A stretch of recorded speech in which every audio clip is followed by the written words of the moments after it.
Hey, shorty, I don't know who need to hear this, but hear me out. Okay. What would happen if we all decided not to pay our rent? Hear me out. Don't be, I know you got your life to live. You can't be taking them chances and them risks. I get it. You know, you're scary. But just hear me out. What they gonna do? Put all of us on the street? Yes. Are they gonna send all of us to court? You know how many paperwork will have to get processed to send a whole building to court? And evict them? You gonna put them all out on the street, on the block? For what? How you gonna do that?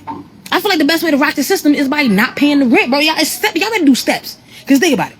If rent don't get paid, that means the people that own the buildings don't have no money to pay for their property tax. They don't pay for their property tax, they lose their building. If everybody is collectively deciding they're just not going to pay rent, what are they going to do with all these buildings? They're going to be empty, right? And who can take over? Okay, like I said, there's ways around this. I mean, excuse me for thinking how my people thinking we tired of I feel like rent shouldn't be paid anyway. Didn't God make this earth for us? What did Orlando say? They ate the trees and the fruit and of our labor supposed to be out here for us, and we supposed to be.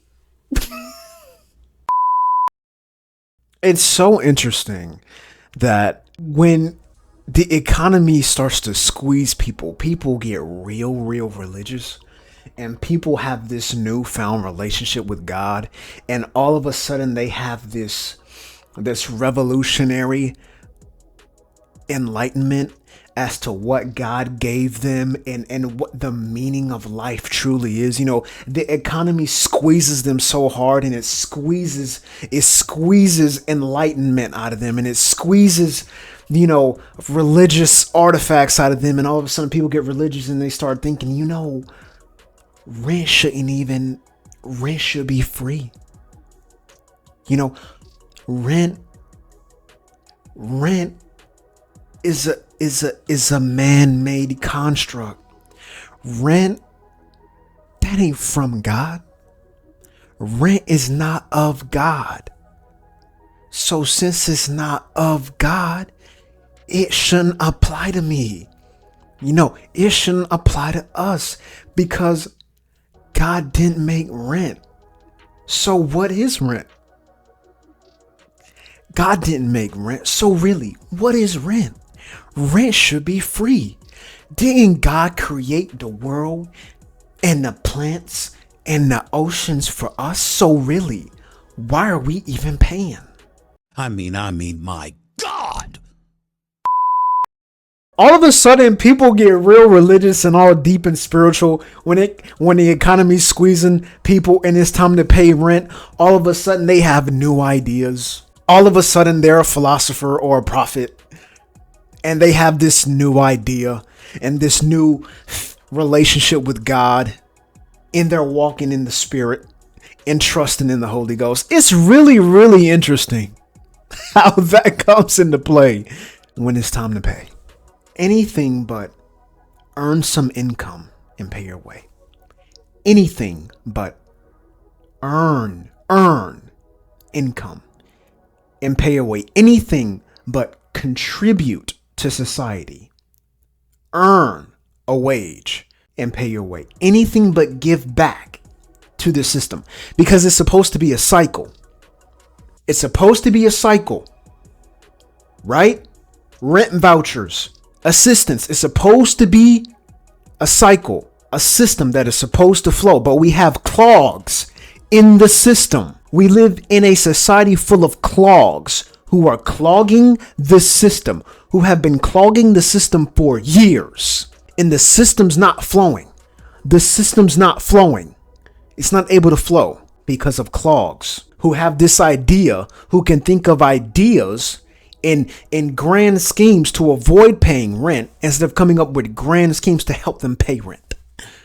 Unbelievable, man. It's truly unbelievable. It's supposed to be a system that's supposed to flow. It's supposed to be a system that's supposed to flow, but it's clogged. Let's continue listening to this idea and this religious awakening. Growing on. It's like, let's be honest, y'all. It's ways around it, but y'all just too scary. Y'all just be feeling like, oh, but what if everybody else don't do it? Why don't you focus on you do it? Why don't everybody pick one building at a time and everybody just leave every month? They're not going to put everybody out on the street, bro. They're not going to have everybody just outside. Then what you going to do? Increase the police? Because to come and do what? Where you going to move people to? Come on, bro. They ain't got no money. They already using our tax money to build detention camps. You want to bet they won't put you on the street? You want to bet these corporate sharks and these banks won't put you on the street? These people think they're tough. And these people think they're savages. There's some real savages in some suits. There's some real savages in corporate. There's some real savages in these boardrooms. There's some savages that meet in these boardrooms, on planes, behind closed doors. There's savages in these banks who own banks and run banks. These people are sharks, and they don't care to see you on the street. You think they care? They don't care. They don't care to see you on the street. They don't care to see you in line at the soup kitchen. They don't care. They don't care to see you in line from 8 a.m. from the time the social services doors open. They don't care to see you in line from 8 a.m. to 3 p.m. filling out paperwork so you can get cleared for food stamps and EBT and rent vouchers. They don't care. They don't care. You think you're a savage? They're savages. They're shrewd. They will put you out. They'll put you out. You don't think these people have plans for dudes who don't want to pay rent, or for people who are trying to escape rent? You don't think they have plans for that? You don't think they have plans for that? You don't think they'll just gentrify the area that you live in? Excuse me? You don't think they'll just gentrify it and bring in tenants who can afford to live there? You don't think they'll just play Monopoly right in front of your face and write you a little check to send you somewhere else so that they can gentrify the building you live in? You don't think they'll do that? They're doing it. They're going to do it. So people can sit here and try and come up with these ways to try and F the system over and F the banks over. They can try. These people are sharks. Anything but get a job. Anything but contribute back to the system. Anything but become a taxpayer. You cannot make this stuff up. Y'all, why they took my food stamps? Oh. I'm like wondering why it's not hitting today. Go to HRA, she like, yeah, your case been closed for a month. A month? I just got paid last month. I'm smiling, but I was really hurt. Like, now I gotta spend my big girl dollars on some food. Like, bro, X is $20. I just can't. I just really can't. Now I'm about to go on live and beg. No, let me stop. We're gonna get this money by tomorrow. Anyways, F Donald Trump and his minions. That's what I came on here to say. If you think the requirements for SNAP getting more difficult or SNAP getting cut off in the first place is funny or okay, you're a child abusing monster. Full stop. To all the landlords expecting rent next month, what'd you do with last month's rent from your tenants? Oh, wow. Wow. Did you spend it on yourself and your family, or did you put it back into your properties? Oh, wow. Did you use that money wisely? Listen to this. Listen to this.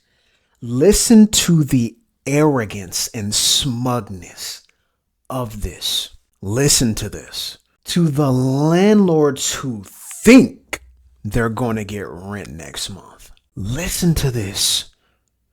To be in this position in life and to have the audacity to say to all the landlords who think you're going to get rent next month, to all the landlords who expect to get rent next month, oh yeah, what'd you do with that rent? Why didn't you roll over last month's rent? The arrogance here. And you see, this is why empathy is dead. This right here is why empathy is dead. Why landlords couldn't care less to see people on the street. Look at this. Listen to this. Trying to clown the landlord? So cool. So you're not going to get EBT in November. And if you keep acting this way towards the landlord and trying to withhold rent, you won't have a roof either. What makes people think this is a good way to go? I want you to hear the smug arrogance in her voice. Listen to this. To all the landlords expecting rent next month, what'd you do with last month's rent from your tenants? It's crazy. Did you spend it on yourself and your family, or did you put it back into your properties? This is crazy. Did you use that money wisely? Can you believe that the gall to come out here and try to make fun of landlords? Because now the reason she's using this statement, let's understand for context, is because people who are not receiving EBT and food stamps in November, there have been people who have come out and said, okay, well, what'd you do with last month's deposit? Right? What'd you do with last month's benefits? Why didn't you spend last month's benefits wisely? Why weren't you more cautious in your spending? Did you blow it all? Did you sell the food stamps? So what she is doing is she is taking that and flipping it on landlords and saying, oh, what'd you do with last month's rent? Did you spend it on other properties? Why weren't you smart with last month's rent from your tenants? That's what she's doing. And to be someone who receives so much government assistance, to say that is exactly why people have grown cold, why people are completely and utterly apathetic to the suffering of other people, why people are unwilling to extend a helping hand or a dollar to people. This is why landlords are cold and won't even work with you. Because if you're on a landlord's good side and you have paid rent on time and you hit a hard time and you're not a jerk, they'll work with you. But landlords, when they see this stuff, you can't pay rent, get out. Here's your notice to quit. Right here. Here's your notice to quit. Because of stuff like this. This is unbelievable. You cannot make this up. You really can't. You want to feel bad for people. And people will beg for empathy. But when you see stuff like this, the empathy evaporates. That is it for me today. I'll catch y'all in the next video.